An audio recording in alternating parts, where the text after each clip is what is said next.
സംസാരിക്കാൻ പോകുന്നത് ഇന്നാണ് world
very smart, stay smart. അപ്പോൾ നമ്മൾ ആലോചിക്കുക എന്താ ഈ സ്റ്റേയിങ് സ്മാർട്ട്?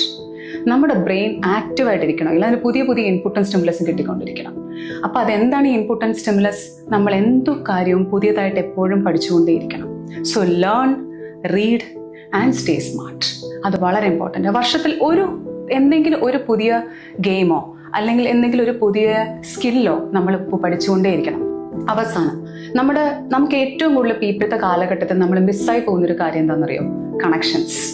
Stay connected. അതാണ് 5th and the most important point, especially ഡിമെൻഷ്യയിൽ. നമുക്ക് പലപ്പോഴും ഇപ്പോൾ കാണുന്നില്ലേ, പണ്ടുള്ളതിനേക്കാളും കൂടുതൽ മറവി രോഗങ്ങൾ ഇപ്പോൾ കാണുന്നു. എന്തുകൊണ്ടാണെന്നറിയോ? നമുക്ക് അങ്ങോട്ടും ഇങ്ങോട്ടും കണക്ഷൻസ് ഇല്ല. നമ്മുടെ ആകെയുള്ള കണക്ഷൻ ടിവിയും സോഷ്യൽ മീഡിയയും ഫോണും മറ്റും മാത്രമാണ്. നമുക്ക് എത്രത്തോളം ഫ്രണ്ട്സും സോഷ്യൽ സർക്കിളും ഉണ്ടോ അത്രത്തോളം നമ്മുടെ ബ്രെയിൻ ആക്റ്റീവ് ആയിരിക്കും. ആൻഡ് മാത്രമല്ല, അത് നമുക്കൊരു സന്തോഷം തരും. അതും ഒരു ഹാപ്പി ഹോർമോണാണ് ബ്രെയിനിൽ. അതും നമ്മുടെ ബ്രെയിൻ ഹെൽത്തിനെ നന്നായി മെയിൻറ്റെയിൻ ചെയ്യും. So social connections are very important. ഈ 5 പോയിന്റ് മറക്കാതിരിക്കുക.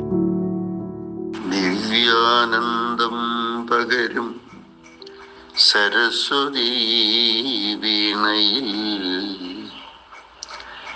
നാദബ്രഹ്മം വിരിയുമ്പോൾ മനം കുളിർക്കുന്നു.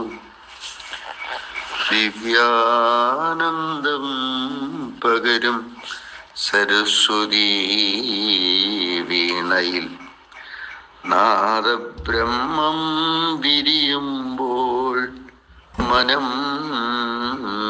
കുളിർക്കുന്നു.